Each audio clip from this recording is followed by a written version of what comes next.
दोस्तों, आपने माजा और फ्रूटी का तो गर्मियों में काफ़ी मज़ा लिया ही होगा। ये सभी ब्रांड्स ये कहते हैं कि ये 100% मैंगो से बने हैं, लेकिन क्या ये सच है? क्या सचमुच फैक्ट्री में इन ड्रिंक्स को बनाते हुए सिर्फ मैंगो का ही यूज़ होता है? और अगर ये बनती भी हैं तो कैसे? अगर इन जूसेस को सच में मैंगो से बनाया जाता है तो हर बॉटल पर क्यों लिखा होता है कि इसमें आर्टिफिशियल फ्लेवर ऐड किए गए हैं? आखिर क्या प्रोसेस है जो पेड़ों पर लगे आंबों को बिना फ्रिज में पड़ी बॉटल्स में बदल देता है?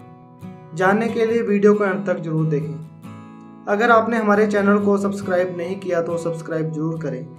दोस्तों, पहले बात करते हैं मैंगो फैक्ट्री तक कैसे आते हैं। जैसा कि आपने देखा होगा कि आम के पेड़ बहुत बड़े होते हैं, इसलिए इन पर से इन आमों को निकालना भी एक बड़ा चैलेंज था। इसलिए इसमें हम हार्वेस्टिंग एड्स की मदद लेते हैं। नीचे के आंबों को तो हाथ से ही तोड़ दिया जाता है, लेकिन ऊपर लगे आंबों को तोड़ने के लिए पिकिंग स्टिक इस्तेमाल होता है, और जिसके आगे मैकेनिक जावज लगे होते हैं जो सिस्टम को काट देते हैं और आम नीचे गिर जाता है। इससे भी ऊंचे आंबों के लिए एक हाइड्रिकल लैडर का इस्तेमाल किया जाता है जो कि क्रेन से अटैच होती है। आंबों को तोड़ने के बाद सीधा एक ट्रैम्पोलिन में फेंक दिया जाता है, जिसके बाद नीचे गिरे आंबों की डंडियों को रिमूव किया जाता है। दोस्तों, आम का फल खुद को लेकर बहुत ही डिफेंसिव होता है, और जैसे ही आप स्टेम में से फल को अलग करते हैं, आम में से एक सेप निकलता है। इस सेप के आपके कांटेक्ट में आने से आपकी स्किन जलने लगती है। साथ ही अगर ये सेप आम पर गिर जाए तो इसे डैमेज भी कर सकता है। इसलिए स्टेम को बहुत ध्यान से ग्लव से पहनकर ही निकाला जाता है, और निकालते ही अगले 5 सेकंड के अंदर ट्रम्पलिन में फेंक दिया जाता है। दोस्तों, इसे ट्रम्पलिन में आने के बाद इस आम पर केमिकल छिड़के जाते हैं, या फिर इसे 1 मिनट तक पानी में डुबोकर रख दिया जाता है ताकि इसके सेप का ये टॉक्सिक इफेक्ट कम हो सके। इसके बाद इन आमों को एक अल्टीवेटर लैंडर पर रख दिया जाता है, जहां से ये एक बॉल बिन की तरफ कलेक्ट होने के लिए बढ़ते हैं। क्योंकि ये आम पक गए हैं, इसलिए डैमेज भी हो सकता है। इससे बचने के लिए बॉल बिन के ऊपर एक फोम की शीट लगा दी जाती है जिस पर ये गिरते हैं। फिर से कॉर्नर शीट को हटाने पर कम फोर्स के साथ ये आम बिन पर गिरते हैं और ये डैमेज नहीं होते। दोस्तों, इसके बाद इन्हें स्टोर करने के लिए बड़े बड़े स्टोर हाउस में भेज दिया जाता है, और यहाँ से फिर ये फाइनली जूस बनाने के लिए फैक्ट्री में भेज दिए जाते हैं। ट्रक भरकर आम फैक्ट्री में भेजे जाते हैं, तो इन्हें अनलोड करने के बाद एक एयर वॉशिंग प्रोसेस से गुजरना पड़ता है, जिसमें पानी में बहते बहते ये आम फैक्ट्री के अंदर आते हैं। इसके बाद एक सेकंड वॉश प्रोसेस भी होता है दोस्तों, जिसमें पानी के साथ साथ रोलर्स का भी सहारा लिया जाता है ताकि आम हर तरफ से अच्छे क्लीन हो सकें।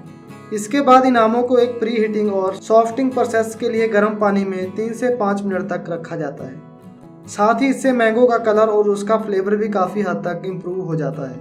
इन आमों के साफ होने के बाद कन्वेयर बेल्ट पर चलते हुए ये आम रोलर्स पर गिरते हैं, जिसके आसपास फैक्ट्री के कर्मचारी मौजूद होते हैं। सबसे पहले ये कर्मचारी इन आमों का विजुअल इंस्पेक्शन करते हुए डैमेज को चेक करते हैं। अगर कोई भी आम अच्छी क्वालिटी का नहीं है या डैमेज हो गया है तो उसे लाइन से बाहर कर दिया जाता है, और बाकी आमों को उसी लाइन पर छोड़ देते हैं। फिर कर्मचारी इन बचे हुए आमों के ऊपरी भाग को काट देते हैं। यहाँ से अब ये कन्वेयर पर ही आगे बढ़ते हुए एक डस्ट टोनिंग मशीन तक पहुँच जाते हैं। ये डस्ट टोनिंग मशीन बिना किसी वेस्टेज के आमों की गुठलियों और उसके छिलकों को रिमूव कर देती है, जिसके बाद ये एक पाइपिंग और एक्सट्रैक्टर मशीन के अंदर चले जाते हैं। इस मशीन में ये आम से जूस में बदल जाती है। अब इसमें 2 तरह के जूसों की कैटेगरी बन जाती है, विद और विदाउट पल्प। इन दोनों तरह के जूस को निकालने के लिए अलग अलग तरह के फिल्टर्स लगाए जाते हैं। इन जूस को निकालने के बाद अब बारी इसे एक जूस डिग्रेसर में भेजने की, जहां इस पर जूस में से सभी एयर पार्टिकल को रिमूव किया जाता है ताकि जूस में ट्रेड ऑक्सीजन इसे ऑक्साइड करके खराब ना कर दे। मशीन में उसे 90 से 95 डिग्री सेल्सियस के तापमान पर 10 से 15 मिनट तक रहता है। अभी मैंगो जूस के साथ एक परेशानी ये भी है कि इसकी डेंसिटी बराबर नहीं है। साथ ही इसमें कुछ छोटे और कुछ बड़े पार्टिकल्स हैं जो आपके जूस के टेक्सचर खराब कर सकते हैं। इसी समस्या से निपटने के लिए इसे एक होमोजेनिसर मशीन में डाला जाता है, जहां 20 से 25 मेगापिक्सल के प्रेशर पर इसे 2 से 3 बार होमोजाइनस किया जाता है। इस प्रोसेस के बाद बड़े से बड़े पार्टिकल भी 1 से 5 माइक्रोमीटर के साइज के हो जाते हैं।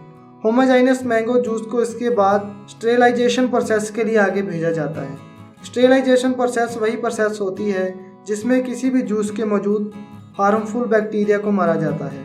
इस जूस को मशीन में डालकर 62 से 85 डिग्री सेल्सियस के बीच हीट किया जाता है और फिर जल्दी इसे ठंडा भी कर लिया जाता है। इस पूरी प्रोसेस से जूस की शेल्फ लाइफ काफ़ी बढ़ जाती है। इस जूस को इसके बाद बड़े बड़े स्टोरेज टैंक में स्टोर करके रख लिया जाता है ताकि जब सीजन ख़त्म हो तब भी कंपनी के बाद जूस बेचने के लिए हमेशा जूस रहे।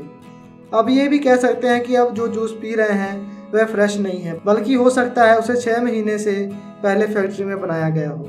दोस्तों, जूस को इतने वक्त तक स्टोर करने का एक नुकसान ये है कि जूस अपना फ्लेवर लूज करने लगता है, इसलिए कंपनी को इसमें आर्टिफिशियल फ्लेवर्स डालने पड़ते हैं और इसलिए हर जूस की बॉटल में आर्टिफिशियल फ्लेवर से एडिड लिखा होता है। इसलिए नहीं क्योंकि वह जूस असली आम से नहीं बनता, क्योंकि इतने वक्त स्टोर होने के कारण वह अपने मैंगो फ्लेवर लूज कर देता है।